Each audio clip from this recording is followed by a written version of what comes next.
Hello my dear friends, कैसे हैं आप सब। आशा करता हूँ आप सब बहुत बढ़िया होंगे। मैं आलोक पांडे आप सभी का स्वागत करता हूँ आपके ब्यूटी से ब्यूटीफुल चैनल आरू एकेडमी पे।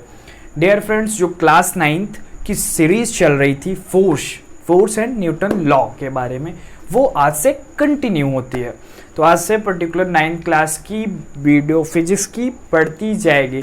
फिजिक्स के बाद आपकी केमिस्ट्री की वीडियो पड़ेगी 9th क्लास, देन 10th की फिजिक्स, 10th की केमिस्ट्री, ऐसे दिन पढ़ती एकदम टॉप तक जाएगी।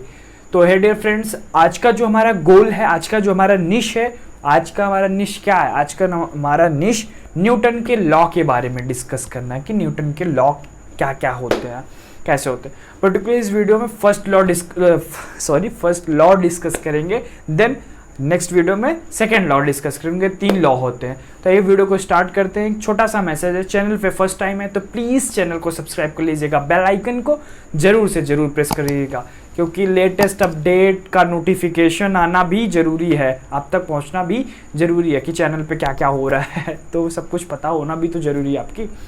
तो आइए वीडियो को स्टार्ट करते हैं।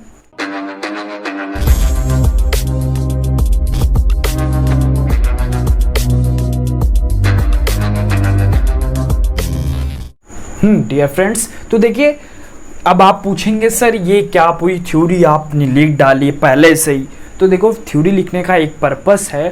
थ्योरी लिखने का पर्पस ये है कि आपको नोट्स नहीं मिल पा रही थी, जो पिछले लेक्चर थे उनकी भी नोट्स क्लियर नहीं मिल पा रही थी।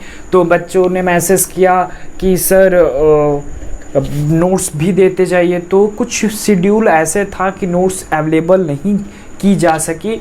तो एक क्विक रिवीजन के तौर पे आप ये नोट्स बना सकते हैं।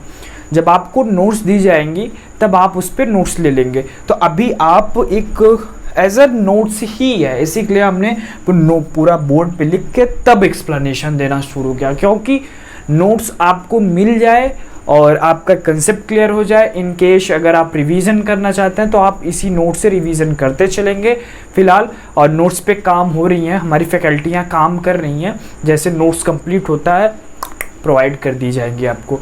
तो आप डिस्कस करते हैं न्यूटन के फर्स्ट लॉ के बारे में। क्या डियर फ्रेंड्स, न्यूटन के फर्स्ट लॉ। न्यूटन के फर्स्ट लॉ क्या कहता है? न्यूटन एक साइंटिस्ट थे, उन्होंने आए 3 लॉ के बना के गए। 3 लॉ बनाए उन्होंने। 3 लॉ के बेसिस पे अपने अर्थ पे जितने काम होते हैं वो तीनों लॉ के बेसिस पे होते हैं। तो आगे हम पर्टिकुलर डिस्कस करेंगे, जैसे ग्रेविटेशन लॉ हो गया। सो मेनी लॉज हैं जो आगे हम डिस्कस करेंगे पर्टिकुलर इसी सीरीज में। तो पहले फर्स्ट लॉ हम डिस्कस करेंगे किसकी? न्यूटन के फर्स्ट लॉ के बारे में। देखिए, नोट्स आपको अगर यही करेंगे बहुत हेल्पफुल होगा। अगर आप यही सीधे कॉपी करते हैं अपने रफ या नोट्स में तो बहुत ज़्यादा हेल्पफुल होगा, क्योंकि ये मेड है। मेड मतलब हाथों के हम लोग ने थोड़ा इजी करके बनाया है। 2-3 टीचर ने इस पे मिलके काम किया, तो हमने एक रफली कॉपी के साथ बनाते चल रहे हैं नोट्स। तो जिस दिन नोट्स अच्छे से क्लियर हो जाएगी आप तक प्रोवाइड कर दी जाएगी।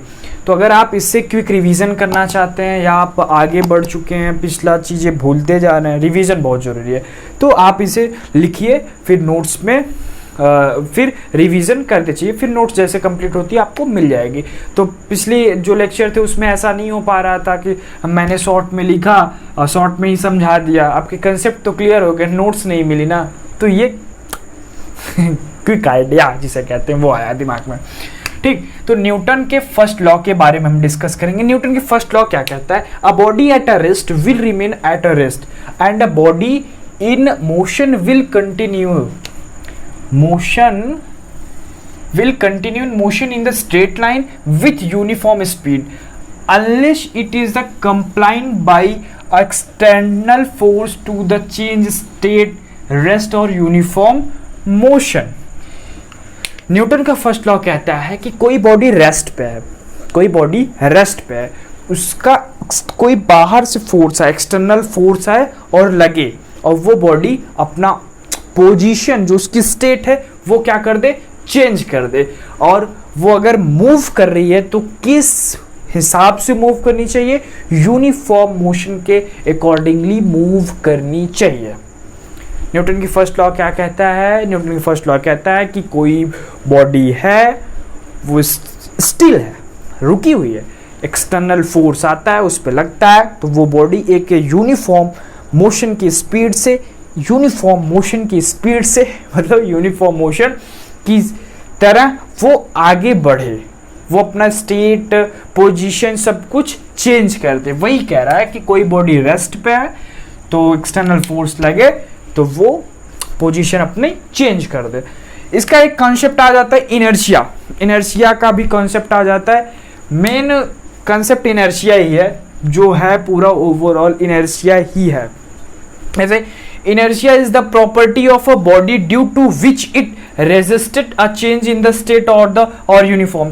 inertia ही है, न्यूटन का फर्स्ट लॉ inertia ही बताता है कि कोई बॉडी स्टिल है, एक्सटर्नल फोर्स आता है, वो यूनिफॉर्म मोशन की स्पीड से आगे बढ़ती है, यूनिफॉर्म मोशन की तरह आगे जाती है। यूनिफॉर्म मोशन क्या होता है, यूनिफॉर्म क्या होता है, तो मेरा लेक्चर नंबर आप मोशन में जाके चेक करेंगे तो यूनिफॉर्म मोशन पता चल जाएगा। उसमें हमने ग्राफ विथ सब कुछ डिस्कस किया है, तो जाके वहाँ पता करेंगे। अभी देखिए दो पिक्चर आ रहे होंगे स्क्रीन पे, दो पिक्चर आ रहे हैं, दो पिक्चर आ रहे हैं। एक लड़का है, कार है, टॉय खिलौना, एक लड़का है वो धक्का दे रहा है, वो खिलौना देख, खिलौना रुका हुआ है ना, खिलौना रुका हुआ है, लेकिन वो अपना एक्सटर्नल फोर्स, बाहर से फोर्स आ रहा है ना, लग रहा है। कार एक जगह थी, फिर दूसरी जगह गई, एक जगह थी, पोजीशन चेंज की, यूनिफॉर्म स्पीड के साथ, यूनिफॉर्म मोशन के साथ अपनी जगह तो चेंज की, रेस्ट में थी,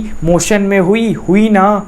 तो अब दूसरी पिक्चर क्या होगी, ग्लास रखा है, ग्लास पे एक समझ लो सॉलिड वुड रखा, लकड़ी रखा है, तो ग्लास रखा है, लकड़ी अब स्टिल है। अब उसे जो अपने हाथ से और उस लकड़ी पे जब फोर्स लगाओगे, ऐसे खेलते नहीं ऐसे, तो जब फोर्स लगाओगे तभी जाके वो ग्लास से तो हटेगा। तो जो एक्सटर्नल फोर्स था, लकड़ी स्टिल थी, हटी एक डायरेक्शन के साथ, हटी वहाँ से यूनिफॉर्म मोशन के साथ या यूनिफॉर्म स्पीड के साथ हटी, रेस्ट पे थी, मोशन में आई, तो स्टेट उसका चेंज हुआ ना। यही न्यूटन का फर्स्ट लॉ कहता है। और इनर्शिया का क्या सीन है, इनर्शिया हमेशा मास पे डिपेंड होगी। किस पे डिपेंड होगी, मास पे। ये चीज ध्यान में रख लेना, ये लिख लो यहाँ पे, inertia always depends upon mass. किस पे, इनर्शिया हमेशा मास पे डिपेंड होगी। ठीक मेरे डियर फ्रेंड्स, ठीक। तो ये न्यूटन का फर्स्ट लॉ था, विथ एग्जाम्पल और ग्राफिक्स के थ्रू हमने समझाने की कोशिश की। पहले क्या था कि बोर्ड पे समझा देते तो उतना क्लियर नहीं हो पाता था। नोट्स आपको बोर्ड पे मिलेगी, एग्जाम्पल होगा, तो ग्राफिक्स के थ्रू हम आपको समझाने की पूरी कोशिश करेंगे, जिससे आपका कंसेप्ट एकदम क्लियर हो जाए। फोड़ के आओ एग्जाम में, बोर्ड एग्जाम में, होम एग्जाम में, कहीं पे। तो न्यूटन का फर्स्ट लॉ ये था। प्लीज स्क्रीनशॉट ले लीजिए, हो गया स्क्रीनशॉट। देन अब नोट्स अच्छे से बनाते चलिए। रिक्वेस्ट है भैया कि मान लो काम थोड़ा डिले हो जाए तो नोट्स आपको ना मिल पाए, तो इससे प्रॉब्लम ना आपको, तो नोट्स से ही बनाते चलिए। फिर जैसे नोट्स कंप्लीट होती है आपको मिलेगी भैया, वो आपके लिए तो मेहनत की जा रही है। तो आज का लेक्चर कंप्लीट होता है, क्योंकि हमने क्या डिसाइड किया, वीडियो को लेंदी ना बना के छोटा सा बनाए, थोड़ा सा पढ़ो लेकिन अच्छा पढ़ो। तो इसी के लिए अगर ज़रूरत है 5 लेक्चर की, फोर्स में अगर 5 लेक्चर की ज़रूरत है तो 12 बन जा रहे हैं, तो क्या दिक्कत है, क्या दिक्कत है।